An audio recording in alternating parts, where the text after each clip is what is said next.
नमस्कार विद्यार्थियों। वेदांत क्लासेज में आप सभी का हार्दिक स्वागत व अभिनंदन।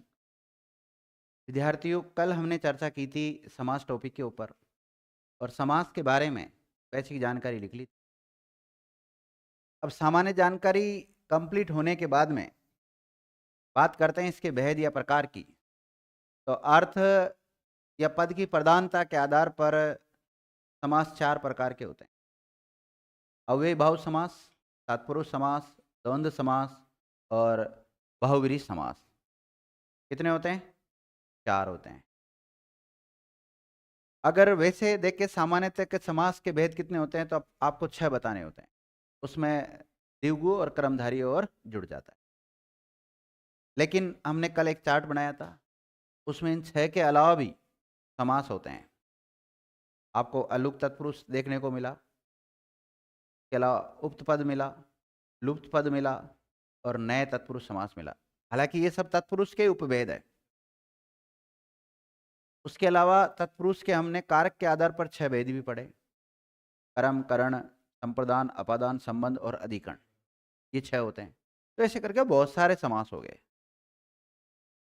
अब देखो, आपको इसमें से कुछ समास तो बहुत सरल लगेंगे, कुछ में थोड़ी सी कठिनाई आ सकती है।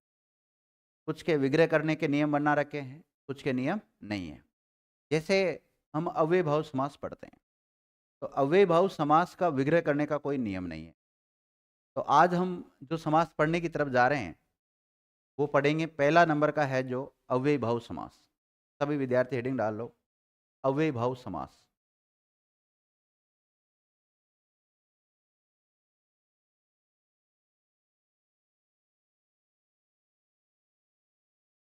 कौन सा? अव्ययीभाव समास। अव्ययीभाव समास। अब देखो, इस शब्द से स्पष्ट हो रहा है कि इसमें अव्यय हो सकता है। क्या हो सकता है? इसमें अव्यय हो सकता है। जब मैंने आपको अव्ययीभाव समास पढ़ाया तो इसके 2 प्रकार बताए थे। एक तो अव्यय पूर्व पद और एक नाम पूर्व पद बताया था। क्या बताया? नाम पूर्व पद। और मैंने आपको यह भी कहा था कि अव्ययीभाव समास में पहला पद प्रदान होता है। क्या होता है? पहला पद प्रदान होता है। और पहले को ही हम क्या बोल सकते हैं? पूर्व पद बोल सकते हैं, प्रथम पद बोल सकते हैं, पहला बोल सकते हैं। किसी भी शब्द का हम प्रयोग कर सकते हैं। तो अव्ययीभाव समास में कौन सा पद प्रदान होता है? पूर्व पद, प्रथम पद या पहला पद बोल सकते हो आप। क्योंकि समास वही होता है जहां पर कम से भी कम 2 पद होना जरूरी होता है। तो 2 में से जिसमें पहला पद प्रदान होता है वो कौन सा होता है? अव्ययीभाव समास होता है। इतना तो आप जानते ही हैं। जिसमें पहला पद प्रदान होता है वो क्या होता है? अव्ययीभाव समास होता है। देखिएगा, आगे आ जा, क्या घबरा रहा है?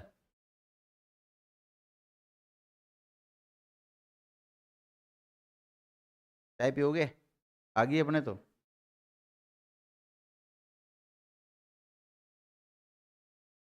देखिए, जो अव्ययीभाव समास है ना, सबसे पहले हेडिंग डाली आप लोगों ने, इसकी परिभाषा लिखो। बंद मत कर, बंद मत कर, उसको रहना दो, तो खोल दे।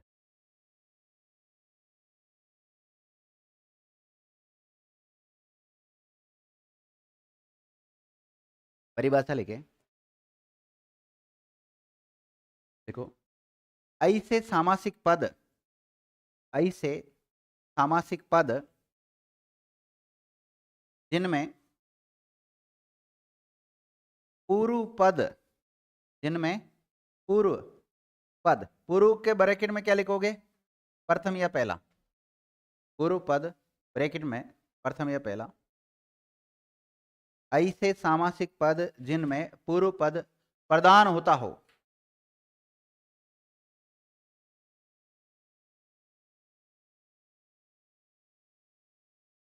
पूर्व पद प्रदान होता हो, उन्हें अव्ययीभाव समास कहते हैं। उन्हें क्या कहते हैं? अव्ययीभाव समास कहते हैं। उन्हें क्या कहते हैं? अव्ययी भाव समास कहते हैं। कल चार्ट बनवाया था ना मैंने पूरा आपको, उसमें से अव्ययी भाव लिया हमने। ओके, तो पहली बात तो ये समझ में आ गई होगी कि अव्ययी भाव समास किसे कहते हैं। तो इसमें एक बात अपने माइंड में बिठानी है कि इसमें पहला पद प्रधान होता है, क्योंकि समास में कितने पद होते हैं? दो होते हैं, तो पूर्व पद प्रधान होता है इसमें। पूर्व बोलू, पहला बोलू, प्रथम बोलू, बात एक ही। ओके, अब अव्यय भाव समास है, ये दो प्रकार के होते हैं। दो कौन कौन से? अव्यय पूर्व पद और नाम पूर्व पद। ये जो पहला पद बता रहे हो ना आप, ये कोई संज्ञा शब्द अगर आता है, क्या आता है? संज्ञा शब्द आता है, तो उसको नाम पूर्व पद कह देते हैं। और यही पहला पद यदि कोई अव्यय आ गया, क्या आ गया? अव्यय आ गया, जैसे यथा, तथा, यावत, तावत, ये सब अव्यय होते हैं। जब अव्यय टॉपिक पढ़ेंगे ना हम, उस समय चर्चा करते हैं इसके ऊपर। तो जिसमें पहला पद अव्यय होता है वो अव्यय पूर्व पद, जिसमें पहला पद संज्ञा होता है उसको नाम पूर्व पद कहते हैं। क्योंकि संज्ञा का एक पर्यायवाची शब्द होता है जिसका नाम होता है नाम। क्या होता है? नाम। और नाम का मतलब भी होता है पहचान। और जिस व्यक्ति की, जिस वस्तु की, जिस स्थान की कोई पहचान है, कोई नाम है, उसी को क्या कहते हैं? संज्ञा कहते हैं। नाउन, इंग्लिश में क्या बोलते हैं? नाउन कहते हैं। देखिएगा, अव्ययी भाव समास दो प्रकार के होते हैं। अव्ययी भाव समास दो प्रकार के होते हैं। कितने प्रकार के होते हैं? दो। और दो में आप ऐसे लिख सकते हो, पहला लिख सकते हो अव्यय पूर्व पद, दूसरा लिख सकते हो नाम पूर्व पद। चलो नाम नाम लिख लो इनका, अव्यय पूर्व पद और दूसरा नाम पूर्व पद। अब देखो, अव्यय भाव समास के ऐसे उदाहरण या ऐसे सामासिक पद जिनका पहला पद अव्यय होता है उनको क्या बोलेंगे? और जिनका पहला पद संज्ञा होता है उनको नाम पूर्व पद बोलेंगे। एक साथ लिखा दो दोनों की परिभाषा, देखिएगा।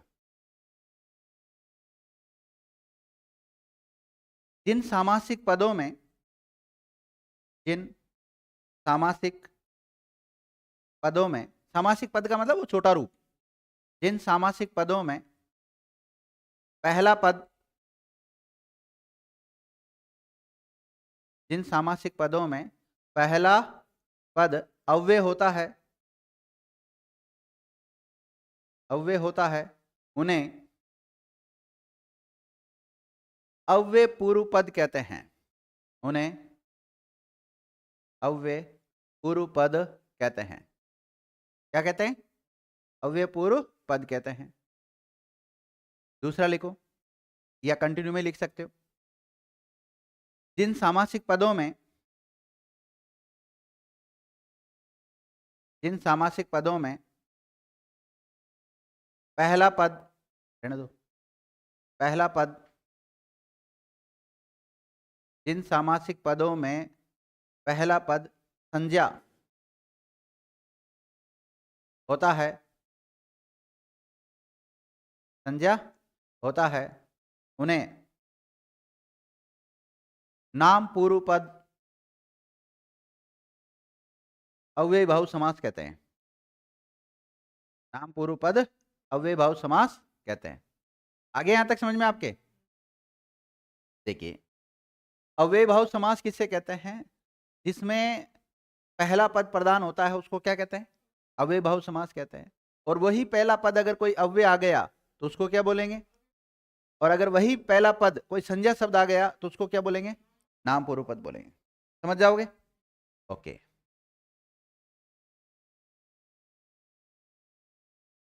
लिखिएगा।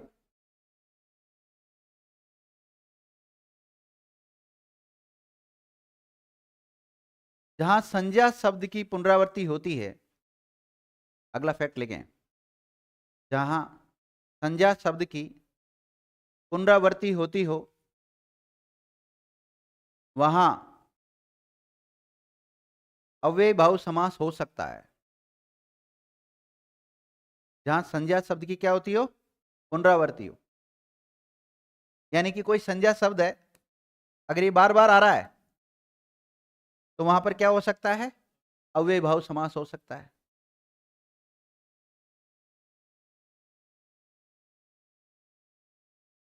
लिख लिया? अगला फैक्ट,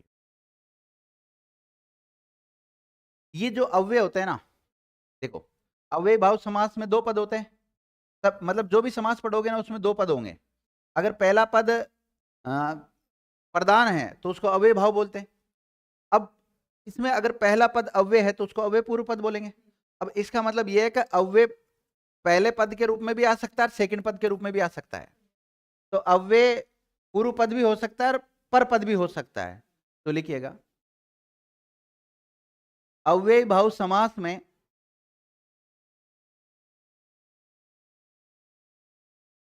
अव्यय एक शब्द टॉपिक होता है, अव्यय शब्द ध्यान रखना।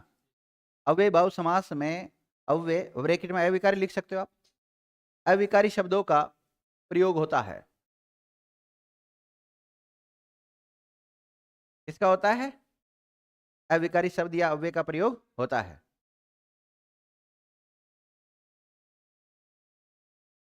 अब देखो कई बार होता है कि पहला पद अव्यय के रूप में काम करता है, कई बार होता है कि सेकंड पद किसके रूप में काम करता है, अव्यय के रूप में। अव्यय भाव समास नहीं, अव्यय के रूप में काम कर सकता है। कई बार दोनों मिलकर भी अव्यय बन सकता है, दोनों मिलकर भी क्या बन सकता है, अव्यय बन सकता है। तो अगला फैक्ट ये लिखो, कभी कभी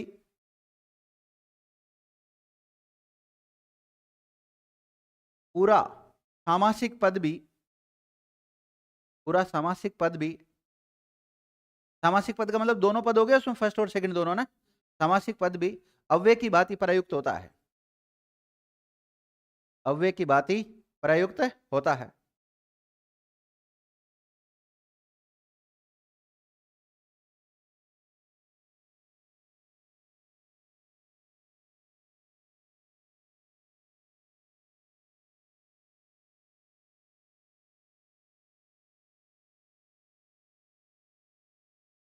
देखो पहचान किसकी, अव्यय भाव समास की पहचान, यथा, तथा, यावत, तावत, भर, बे, बा,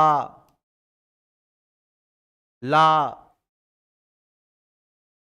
ब, दिखाए थे मैंने उपसर्गों में आपको, ब, बा, बे, ला, नी, निर, निश, प्र, प्रा, प्रति, अप, सम, अनु,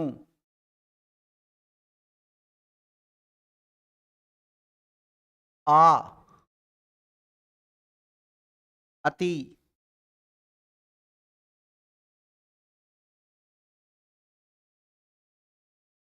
पूर्वक, पर्यंत, उपरांत, स, भर, भर तो लिखा दिया, दर, दर।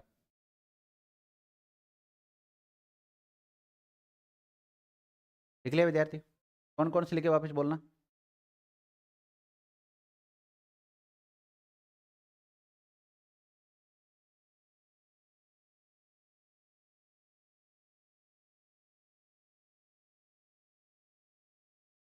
तो ध्यान देना, ये जो पहचान मैंने आपको लिखा है ना, इसमें कुछ तो उपसर्ग है, उपसर्ग का मतलब जो पहले जुड़ते हैं, कुछ प्रत्यय है, कुछ क्या है, प्रत्यय, और कुछ शब्द है, कुछ क्या है, शब्द, जो इसमें आपको देखने को मिलेंगे, और कुछ अव्यय भी है। अब अव्यय शब्द में आ जाते हैं, जैसे यथा तथा, ये सब क्या है, ये अव्यय तो है, तो ये अव्यय पद भी आते हैं, तो ये सारे प्रयुक्त होते हैं, ये इसकी पहचान होती है, किसकी, अव्यय भाव समास की। अब ये तो हो गया सामासिक पद में, देखो आपको क्या क्या देखने को मिल सकता है, धर्म देखने को मिलेगा, यथा, तथा, यावत, तावत, भर, बे, बा, ला, नी, निर, निश, प्र, प्रा, प्रति, अप, सम, अनु, आ, अति, स, इसके अलावा पूर्वक, पर्यंत, उपरांत ये भी देखने को आपको मिल सकता है। तो ये जहां पर भी मिल जाए वहां अव्ययी भाव समास होने की संभावना रहती है। जो पहचान बता रहा हूं ये 100% लागू नहीं होती है, लेकिन फिर भी काफी हद तक हमारे सवाल राइट हो जाते हैं। इसके अलावा मैंने इसकी परिभाषा बताई दी। इसमें पहला पद प्रधान होता है। पहला पद अगर अव्यय है तो उसका अव्यय पूर्व पद बोलेंगे। अगर पहला पद कोई संज्ञा है तो उसको नाम पूर्व पद बोलेंगे। जहाँ किसी शब्द संज्ञा शब्द की पुनरावृत्ति होती है, एक ही शब्द बार बार आता है, तो फिर ऐसी स्थिति में भी क्या हो सकता है, अव्यय भाव समास हो सकता है। और जब चलो कोई बात नहीं, हमें अव्यय भाव समझ में नहीं आ रहा, लेकिन बाकी के 3 समास अगर अपने समझ में आ जाते हैं, जैसे तत्पुरुष हमने पढ़ लिया, द्वंद्व पढ़ लिया, बहुव्रीहि पढ़ लिया, तीनों हमें आ रहे हैं, चौथा नहीं आ रहा, तो चौथा विकल्प यही होगा और कौन सा होगा। ऐसा भी तो होता है ना कई बार। तो कई बार एक प्रकार को पढ़ने से कंसेप्ट क्लियर नहीं होता, पूरे प्रकार को जब हम पढ़ लेते हैं तो फिर स्वतः ही कंसेप्ट क्लियर हो जाता है कि किसके अंतर्गत जाएगा। और अव्यय भाव समास का यदि कोई उदाहरण किसी विशेष अर्थ में रूढ़ हो गया, किसी विशेष अर्थ में रूढ़ हो गया, तो वहां अव्यय भाव समास नहीं होकर बहुव्रीहि समास होता है। क्योंकि मैंने कल लिखाया था आपको, सभी समासों में प्रधान समास कौन सा है, बहुव्रीहि समास है। लिखिएगा, नोट डालो, नोट।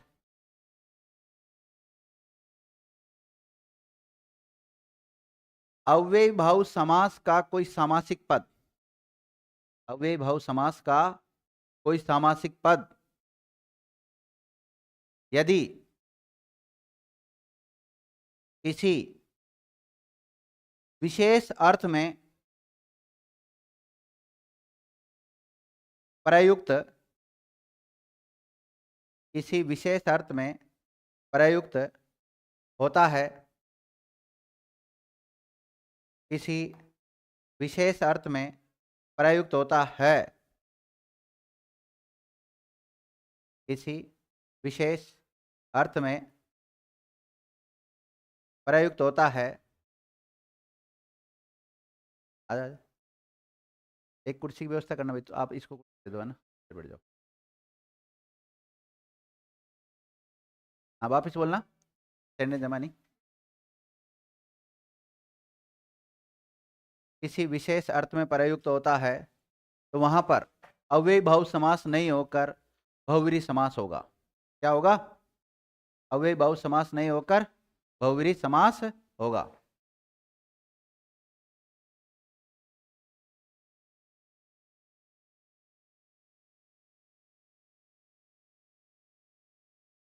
लिख लिया।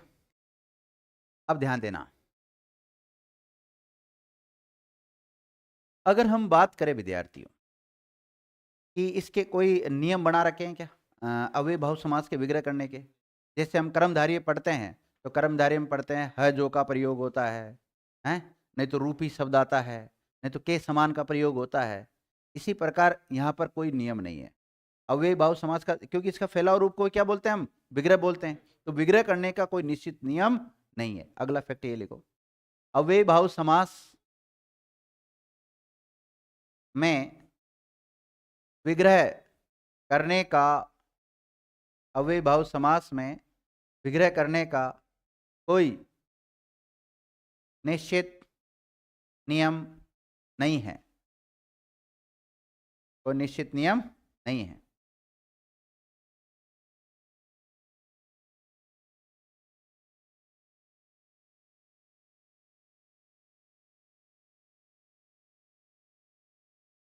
जैसे मैंने आपके सामने एक शब्द लिखा है,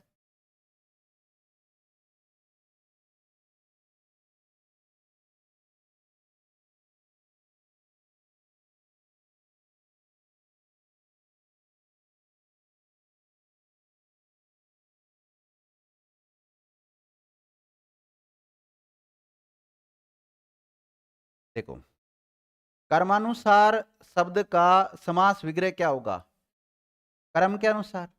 ये इसका विग्रह रूप है। ये क्या है, इसका विग्रह रूप है। और कर्मानुसार ये है समास। ये क्या है, समास है। और इसको समास नहीं कहकर हम दूसरा नाम क्या बोल सकते हैं, समास युक्त पद कह सकते हैं। इसी को ही हम सामासिक पद कह सकते हैं, और इसी को ही हम समस्त पद कह सकते हैं। क्या कह सकते हैं, तो जब भी मैं इनको बोलूं, चाहे समस्त पद बोलूं, चाहे सामासिक पद बोलूं, चाहे समास युक्त पद बोलूं, चाहे समास बोलूं, इसका मतलब आप समझे छोटा रूप। क्या समझे? छोटा रूप। और जब भी विग्रह बोलूं तो मतलब इसका फैले हुए रूप की बात कर रहे हैं सर। इसकी बात कर रहे हैं, फैले हुए रूप की बात कर रहे हैं। तो ये इसका विग्रह हुआ। अब इस समास का नाम बताना होता है कि ये इसमें कौन सा वाला समास है, मतलब कर्मानुसार शब्द में कौन सा समास है। तो ये उदाहरण किसका जाएगा? अव्ययी भाव समास का जाएगा। किसका जाएगा? अव्ययी भाव समास का जाएगा, ध्यान रखना। दूसरी बात, कर्मानुसार शब्द का अगर हम संधि के अनुसार टुकड़ा करें, किसके अनुसार? संधि के अनुसार टुकड़ा करें, तो इसका जो विच्छेद हो रहा है, संधि विच्छेद हो रहा है, वो क्या हो रहा है? क्रम प्लस अनुसार। अब कर्मानुसार शब्द में संधि पूछ ली जाए आपसे कि इसमें संधि कौन सी है, तो इसमें आपको बताना स्वर संधि। कौन सा बताना है? स्वर संधि। और स्वर में भी कौन सी? दीर्घ स्वर संधि। कर सकते हैं ना हम? तो एक काम करो, इस शब्द को लिख लो, जैसे मैंने लिखा है ना आपके सामने, वैसे लिख लो आप। तो हालांकि मैं समास पढ़ा रहा हूं, लेकिन चर्चा किसके बारे में भी कर ली? संधि के बारे में भी चर्चा कर ली। क्योंकि ऐसे सवाल आते हैं कि कौन से शब्द में संधि और समास दोनों है। 3 तो ऐसे विकल्प देंगे जिसमें नहीं है, और एक कैसा देंगे जिसमें है।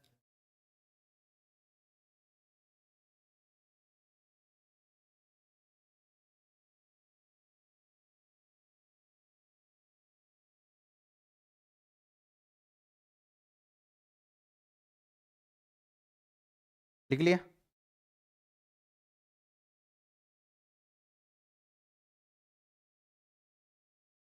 मिटा दूं? सबने लिख लिया? थोड़ा फास्ट लिखा करो।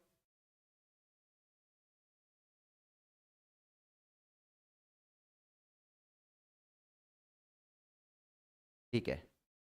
अब देखो, एक शब्द है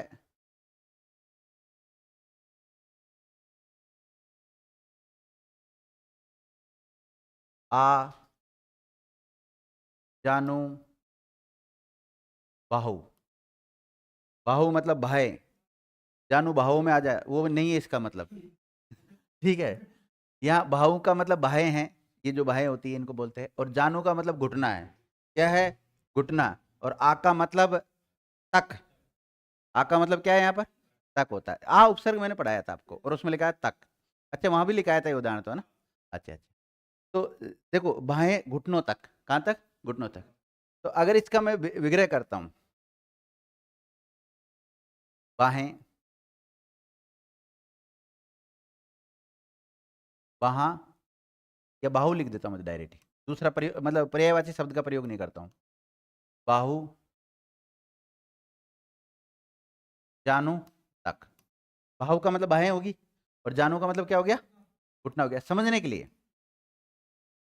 तो जब तो जाएगा अव्ययी भाव समास में। लेकिन आपको पता है आजानुभाव श्री राम के लिए रूढ़ हो चुका है। भगवान श्री राम के लिए रूढ़ हो चुका है। मैंने कहा ना, विशेष अर्थ में अगर कोई शब्द प्रयुक्त होने लग जाए, अव्ययी भाव समास का उदाहरण यदि किसी विशेष अर्थ में प्रयुक्त होने लग जाए, तो फिर ऐसी स्थिति में बहुव्रीहि में जाएगा। अब इसमें समास बहुव्रीहि भी हो सकता है। कौन सा हो सकता है? बहुव्रीहि हो सकता है, बहुव्रीहि समास भी हो सकता है। और इसमें अव्ययी भाव समास भी है। कौन सा है? अव्ययी भाव समास भी है। बहुव्रीहि के अनुसार अगर इसका विग्रह करेंगे तो क्या बनेगा? जिनकी बाहें या बाहु जानू तक है, जिनकी बाहु जानू तक है, उनको क्या कहते हैं? आजानुभाव। तब ये भगवान श्री राम के लिए रूढ़ हुआ है। तो दोनों का विग्रह अलग हो गया ना, यहाँ विग्रह अलग टाइप से किया है, यहाँ अलग टाइप से किया है। और डायरेक्ट आपसे पूछ लिया था वो एग्जामिनर कि आजानुभाव में कौन सा समास है। तो अगर विकल्प में आपको अव्यय भाव दे रखा है तो अव्यय भाव राइट। क्या दे रखा है? अव्यय भाव समास दे रखा है तो अव्यय भाव राइट। और आजानुभाव में अगर अव्यय भाव नहीं दे रखा, केवल बहुव्रीहि दे रखा है, तो बहुव्रीहि राइट। और ऐसा विकल्प भी तो आ सकता है जिसमें अव्यय भाव और बहुव्रीहि दोनों आ जाए, तो फिर प्रथम वरीयता किसको देंगे बताओ? बहुव्रीहि को देंगे, क्योंकि सभी समासों में प्रधान समास कौन सा है? बहुव्रीहि समास है। और मैंने आपको लिखा भी है कि अव्यय भाव समास का कोई उदाहरण है और वो विशेष अर्थ में प्रयुक्त होने लग जाता है, तो फिर ऐसी स्थिति में वहां अव्यय भाव समास नहीं होकर कौन सा होगा? बहुव्रीहि समास होगा। नोट डाल के लिखवाया था मैंने अभी थोड़ी देर पहले आपको।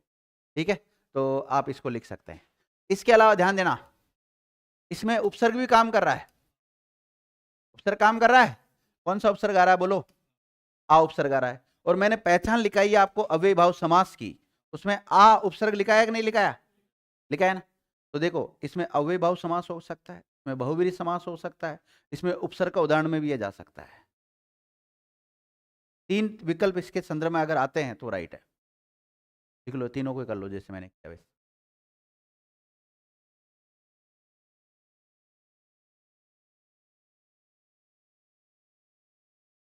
हाँ, निकाल सकता है। तो मैंने भी जब मैं पढ़ा रहा था पहली बार, एक कोई कोचिंग में पढ़ा रहा था, तो उस समय इस शब्द को लिखा, बच्चे लड़कियां त्यों करने लगी, क्या करें सर?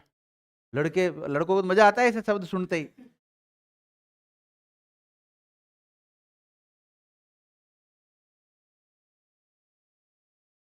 फिर जब इनका अर्थ पता चलता है तब पता लगता है कि सर तो सही है, गलत हम ही थे।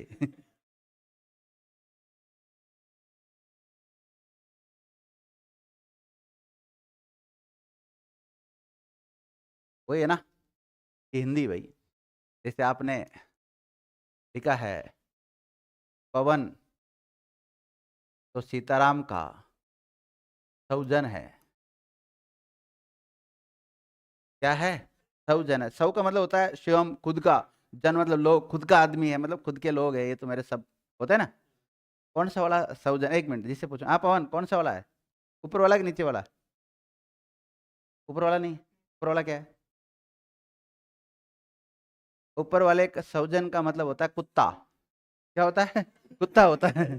ठीक है। और इस और इस नीचे वाले का मतलब होता है सौजन, मतलब अपने लोग, खुद के लोग।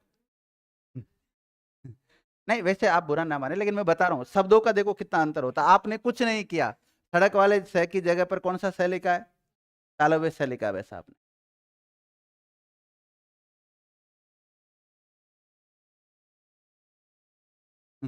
लिख लिया सभी ने? चलो और उदाहरण लिखो। अब मैं शब्द बोल दूं, आपको उनका विग्रह करना है ना?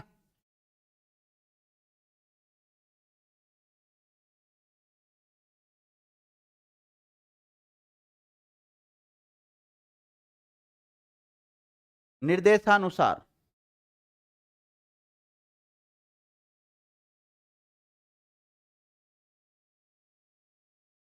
श्रद्धानुसार। इनका सबका विग्रह करना है आपको हाथों हाथ। श्रद्धानुसार। दानार्थ।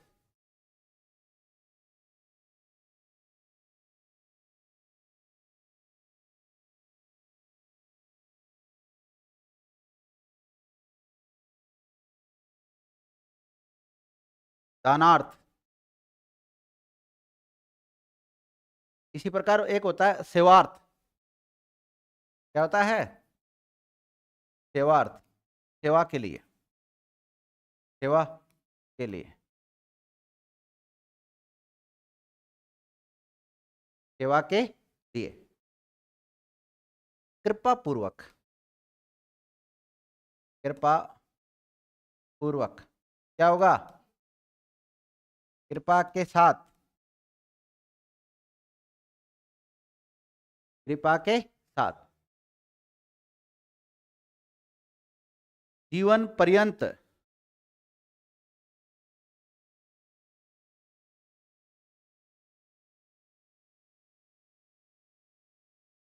जीवन पर्यंत। जीवन तक कर सकते हो आप। पर्यंत का मतलब भी क्या है यहाँ? तक से ले सकते हो। लिख लिया यहां तक सबने?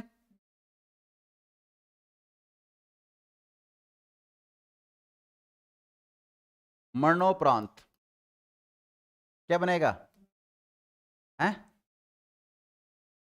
क्या बनेगा बताओ? मरने के उपरांत। मरने के उपरांत। और मैंने आपको पहचान में लिखा है तो उपरांत मिलेगा आपको, लिखाया था ना? अब देखो, अगर विद्यार्थी इसकी संधि करे तो हम मरणदंड उपरांत।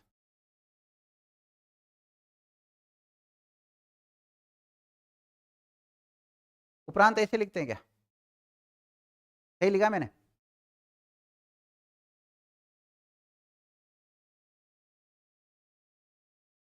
कौन संधि हो रही?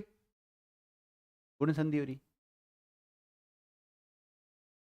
देखो ऐसे कर लिया करो, इनका जिसके संधि भी हो रही संधि बना लिया करो।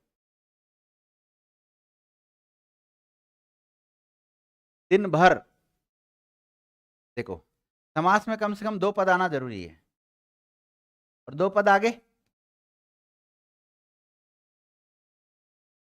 है? दिन भर क्या बनेगा? पूरे दिन, पूरे, आप पूरा दिन भी लिख सकते हो।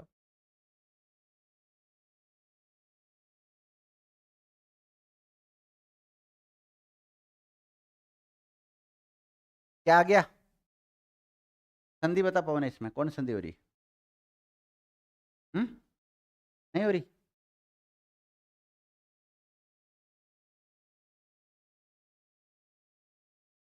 दरवेश,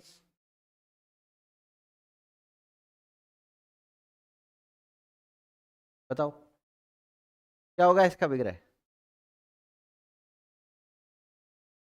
दर, दर हकीकत, हकीकत में। हाँ, तो वेश में क्या बनेगा इसका? वेश में। मैंने कहा ना, इसका विग्रह करने का कोई निश्चित नियम नहीं है। ऐसा नहीं कि आप अनुसार ही जोड़े, ये इस प्रकार से आप कोई बीच में कारक चिन्हों का प्रयोग करें। जैसा वो जमता है, जैसे 4 विकल्प आते हैं उसके ऊपर डिपेंड करेगा कि कौन सा वाला राइट जाएगा।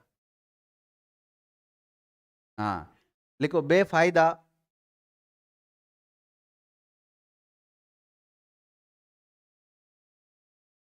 हाँ हो सकता है।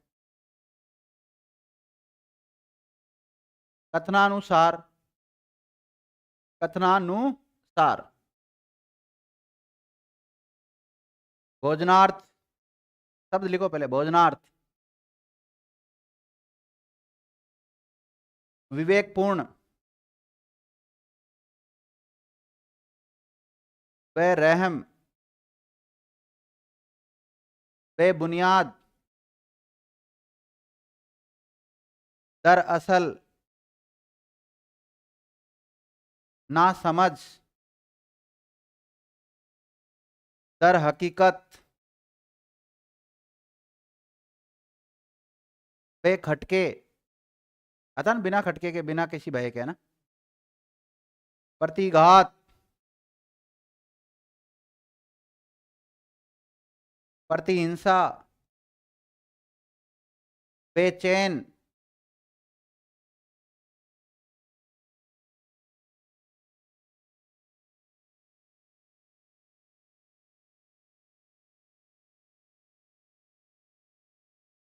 आपाद मस्तक,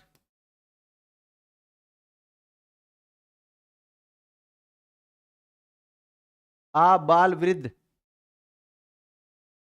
प्रतिलिपि, प्रतिक्रिया,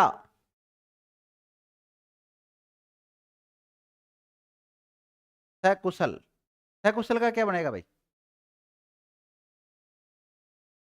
सकुशल, कुशलता के साथ,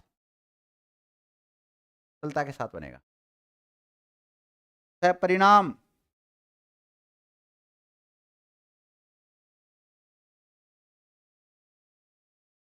अनुरूप, अनुरूप, अनुरूप का क्या बनेगा?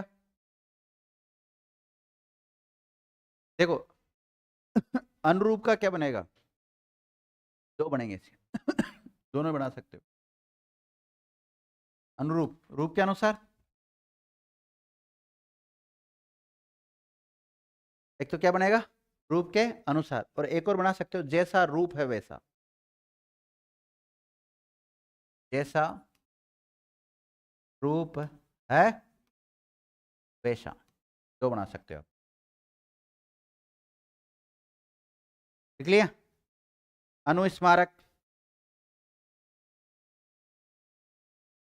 अनुगमन,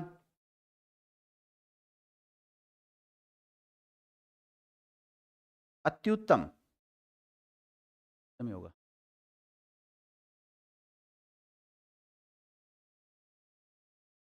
अत्युत्तम, यू हो जाएगा, ध्यान रखना। अति प्लस उत्तम का अत्युत्तम, इसमें यंस और संधि भी हो रही है। अत्युत्तम का क्या बनाए?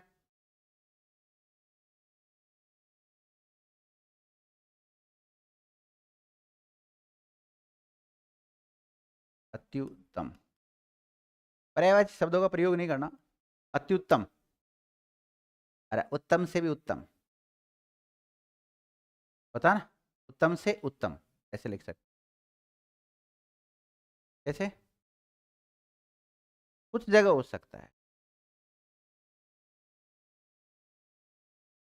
अरे नहीं, उत्तम देखो, अति का मतलब होता है अधिक, उत्तम होता है, उत्तम का मतलब एक प्रकार श्रेष्ठ, तो श्रेष्ठ से भी जो अधिक श्रेष्ठ होता है ना उसको बोलते हैं।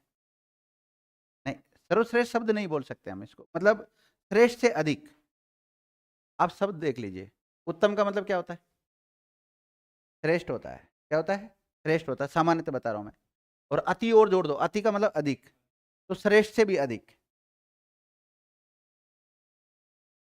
बेटर बेस्ट, हाँ तो वो वाला लिखो। अनुगुण, अनुगुण, अनुगुण का क्या बनेगा? गुण के योग्य, निरहंकार,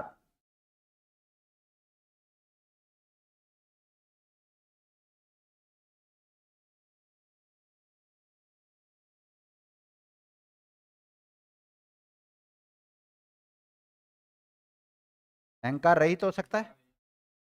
ध्यान देना, ये जो निरअहंकार शब्द लिखा है ना आपने, इसमें संधि, इसका समास हो रहा है इसमें? यस या नो? समास हो रहा है कि नहीं हो रहा? हो रहा है, अहंकार रहित। कौन सा समास है? अव्यय भाव समास है। कौन सा है? अव्यय भाव निरअहंकार हो गया ना, वो अलग मैटर है। अभी हमने नए तत्पुरुष नहीं पढ़ा है, अभी हम केवल अव्यय भाव समास पढ़ रहे हैं। मैंने पहचान में आपको नि, निर, निश लिखा है कि नहीं लिखा है? जा सकता है, वो जितने भी नकारात्मक वाले हैं ना वो सारे जाते हैं वहां। तो देखो, इसमें अव्यय भाव तत्पुरुष, सॉरी अव्यय भाव समास है कि नहीं है? निरंकार। अगर इस शब्द को हम तोड़ते हैं तो निर अहंकार होता है। मैंने कैसे तोड़ा इसको? ये है ना, ऐप नहीं आती बिंदी, ऐप आएगी इधर पे, ऐप पर, इस पे होता है।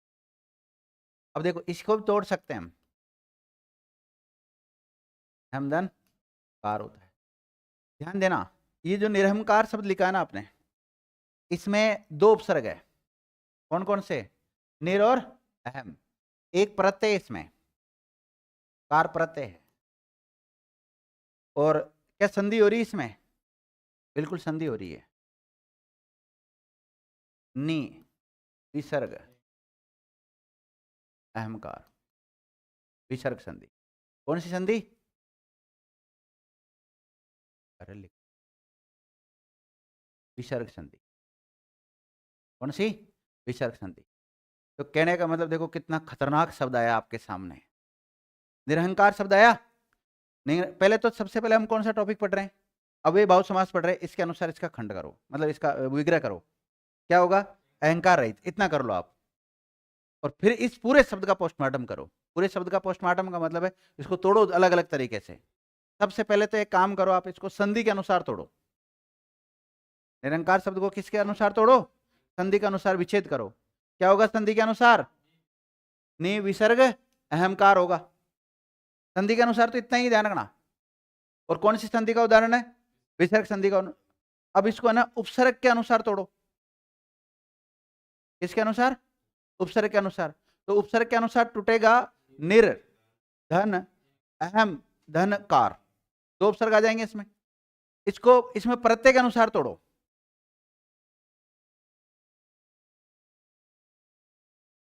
प्रत्यय निकल गया ना, जैसे उपसर्ग को तोड़ा आपने, तीन खुंड किया तो कार अपना आप क्या निकल गया? इसमें प्रत्यय निकल गया।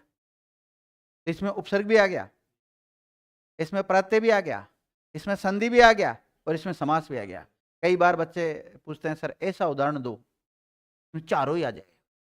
क्या आ जाए? चारों आ गए। गलती से आज उदाहरण सामने आ गया। ठीक है, इसको कहीं ना कहीं बढ़िया जगह पे ऐड कर लेना है इसको। जैसे अगर आप किसी से कभी तर्क वितर्क करते हो ना, तो वो जैसे आप कहते हो कि संधि भी होती है, समास भी होता है, उपसर्ग भी प्रत्यय होता है, बता एक उदाहरण बता। सही उदाहरण ले भाई। हो रहा है कि नहीं हो रहा? वो क्या हो तो रहा है यार। मतलब इसका मतलब इस बंदे को चारों टॉपिक की नॉलेज है। जिस बंदे को चारों टॉपिक की नॉलेज होगी ना, वही बता पाएगा इसमें, बाकी तो नहीं बता पाएगा। हाँ चल बता भाई, सीताराम बता, चल पूछ ही लेता हूँ, हालांकि मैंने आपको पढ़ाया नहीं, फिर भी पूछ लेता हूँ। जो कार इसमें प्रत्यय आया है, क्या आया है? कार प्रत्यय आया है। प्रत्यय दो प्रकार के होते हैं, ज्यादा डीप नहीं जाऊंगा। कृत प्रत्यय और तद्धित प्रत्यय दो होते हैं। अब बता, कृत प्रत्यय में जाएगा तद्धित प्रत्यय में जाएगा? है? तद्धित प्रत्यय में क्यों गया? क्रियांश या क्रिया के पीछे नहीं जुड़ा इसलिए। ओके चलो कर लो जो उदाहरण लिखा है मैंने आपको।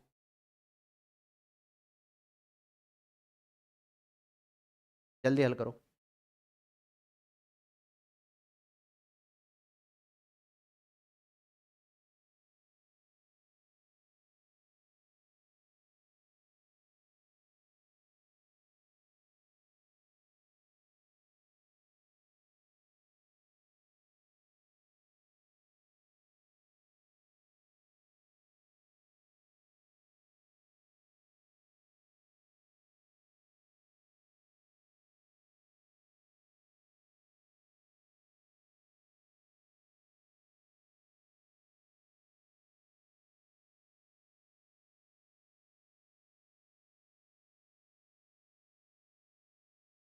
देखो, क्या आपने पहचान में यथा लिखा था?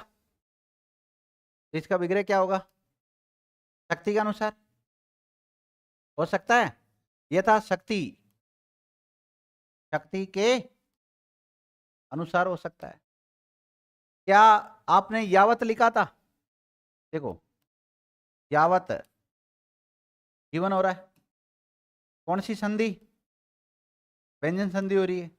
व्यंजन संधि का कौन सा नियम? तय दय के बाद में ज आता है तो तय दय के स्थान पे क्या हो जाता है? जय हो जाता है। वो वाला नियम काम कर रहा है इसमें। तो इस यावत जीवन में, और इसका बन जाएगा जब तक जीवन है। क्या बनेगा? जब तक जीवन है, उसको बोलते हैं यावत जीवन। तो ये शब्द आपको कौन सी जगह पूछा जा सकता है? संधि में पूछा जा सकता है, इसके अलावा समास में पूछा जा सकता है, और शब्द शुद्धि में कहां पर पूछा जा सकता है? शब्द शुद्धि में भी यहां से सवाल बनता है, ध्यान रखना। तो शब्द शुद्धि में पूछा जा सकता है, और समास में पूछा जा, संधि हो रही है क्या इसमें? उपसर्ग, उपसर्ग है क्या? प्रत्यय है? नहीं है, उपसर्ग और प्रत्यय नहीं है इस शब्द में। समास और संधि दोनों ही है।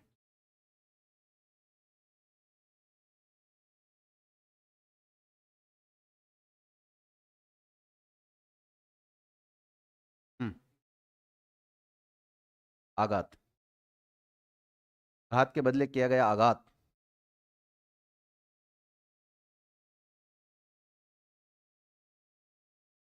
अब देखो, एक दो शब्द और लिख सकते हो आप। दिनों दिन, देखो एक शब्द की पुनरावृत्ति हो रही है दिन दिन की, रातों रात। और जब किसी एक शब्द की पुनरावृत्ति होती है संज्ञा शब्द की, तो वहां पर अव्ययभाव समास होता कि नहीं होता? रातों रात, बीचों बीच,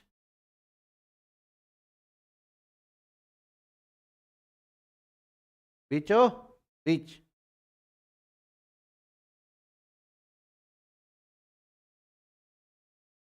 घर घर।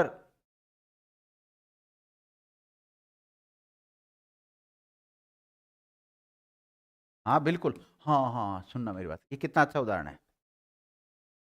हम योजक देखते ही, देखो आपको कुछ टीचर्स है वो ऐसे पढ़ाते हैं कि जहां पर भी आपको ऐसा चिन्ह दिख जाए, क्या दिख जाए, बिना सोचे समझे द्वंद्व समास कर देना।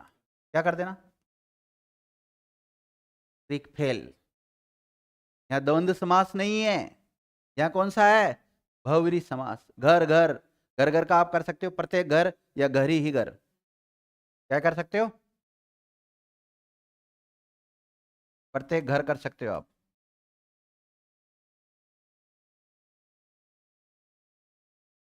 वही तो गड़बड़ होता है, तो हर घर ये ऐसा हो जाएगा इसका विग्रह। मंद मंद, तो योजक चिन्ह आ गया। अब क्या करोगे, हो गई ट्रिक पूरी फेल। इसलिए कहता हूं किसी भी टॉपिक को डिटेल से पढ़ो, शॉर्टकट तरीका ना अपनाएं, क्योंकि एक एक नंबर से कई बार सिलेक्शन होने से रुक जाता है।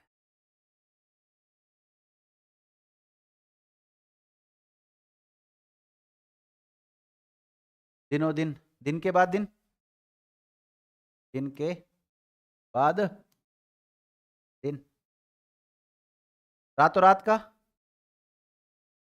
रात ही रात में,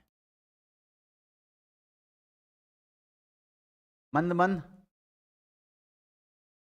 क्या होगा, मंद ही मंद, हवा चलती है ना, है ना बीचों बीच, देखो इसके दो बनेंगे, बीच के भी बीच में, या फिर बन सकता है ठीक बीच में, ठीक बीच में, जो आपको उचित लगे दोनों ही लिख लेना।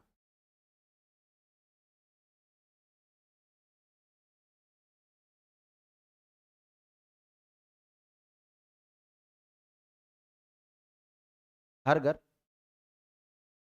या प्रत्येक घर भी हो सकता है, हर का मतलब प्रत्येक होता है। और जब मैंने आपको हर उपसर्ग से बनने वाले शब्द लिखा है, तो शायद हो सकता है वहां पे मैंने एक अर्थ बताया होगा आपको, प्रत्येक।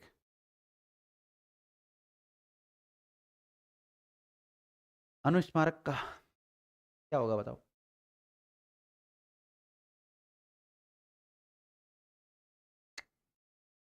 अनुस्मारक का क्या होगा बताओ,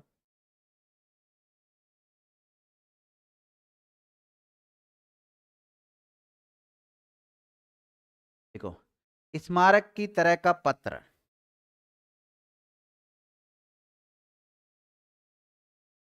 स्मारक की तरह का पत्र, तो क्या कहते हैं, अनुस्मारक कहते हैं।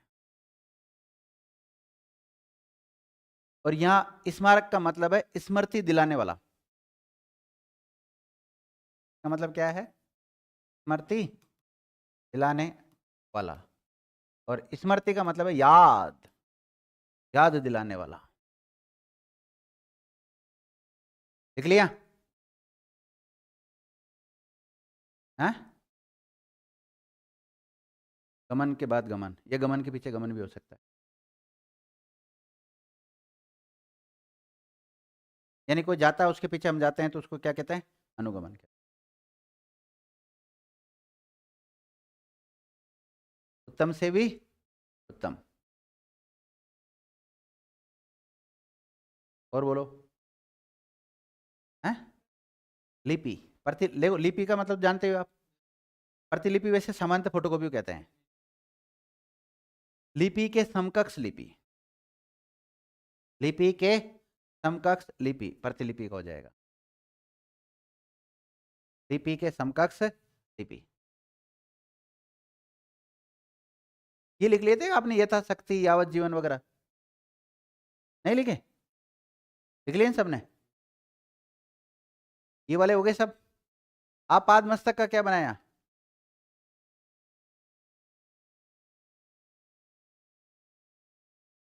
पाद से मस्तक नहीं हो सकता, सिर से नीचे चलते हैं, ध्यान रखना। तो मस्तक से पद तक, आ बाल वृद्ध, बाल से वृद्ध तक। आज जन्म लिख लिया था क्या, आज जन्म और आमरण, आज जन्म आमरण तो लिखा था शायद। देखो, आज आमरण का क्या होगा? मृत्यु तक या मरण तक लिख सकते हैं हम। और आज जन्म का, जन्म तक नहीं होता, जन्म से होता है। हाँ, वहां से शुरू होता है, जन्म से। और मैंने पहले ही बोल रखा है कि भाई आप विग्रह करते समय कौन से शब्दों का प्रयोग करोगे, वो कोई फिक्स नहीं है। फिक्स का मतलब ये भी नहीं कि आप अनुचित प्रयोग करें, कोई सा भी लिख दो कि सर ने कहा था, कोई निश्चित नियम नहीं है। हाँ, नियम नहीं है, लेकिन फिर भी व्यवहार में कैसे प्रयोग में लिया जाता है उनका भी ध्यान रखना होगा। और लिखाऊं? लिखो, निकम्मा। निकम्मा नहीं, एक ही शब्द लिखना, निकम्मा। काम न करने वाला, निकम्मा। नियंत्रण, नियंत्रण। देखो, ठीक तरह से यंत्रण।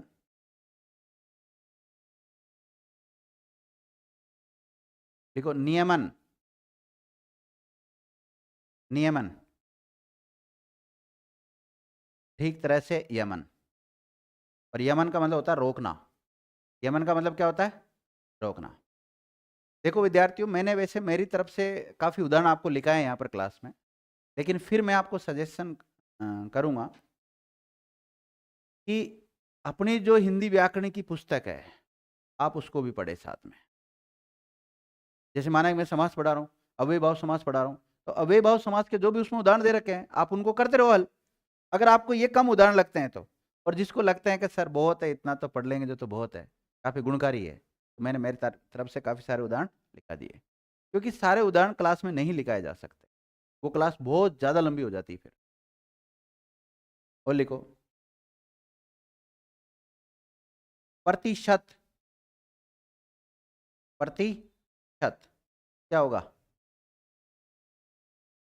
प्रतिशत।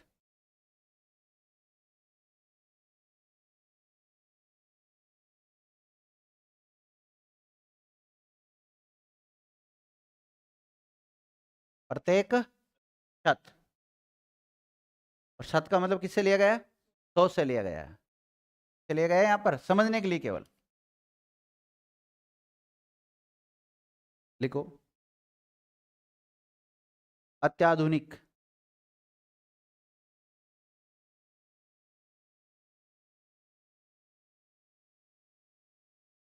अत्याधुनिक।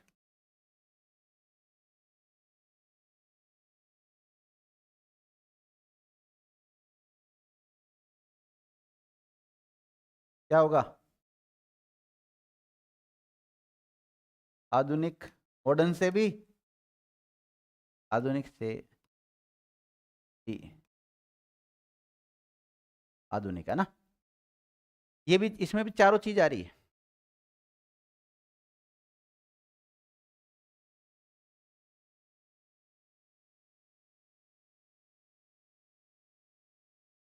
एक प्रत्यय आ रहा है इसमें।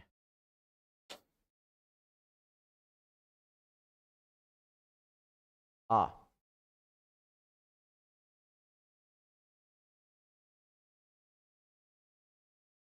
मूल शब्द नहीं होता।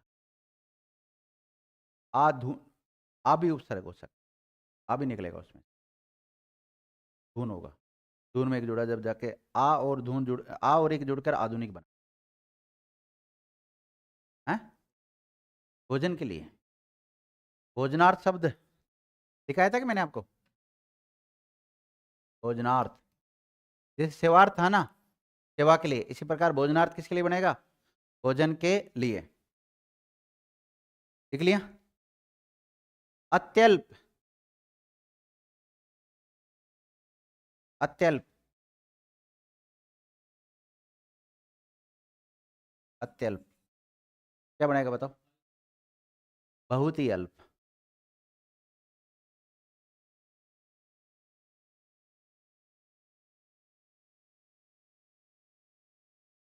देखो, यथा प्रजा, यथा प्रजा। वैसे तो यथा राजा तथा प्रजा होता है ना।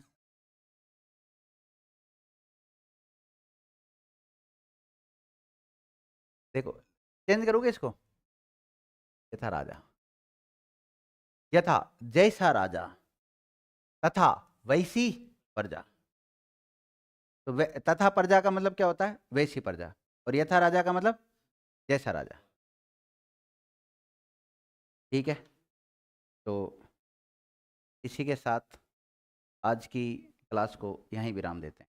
धन्यवाद विद्यार्थियों।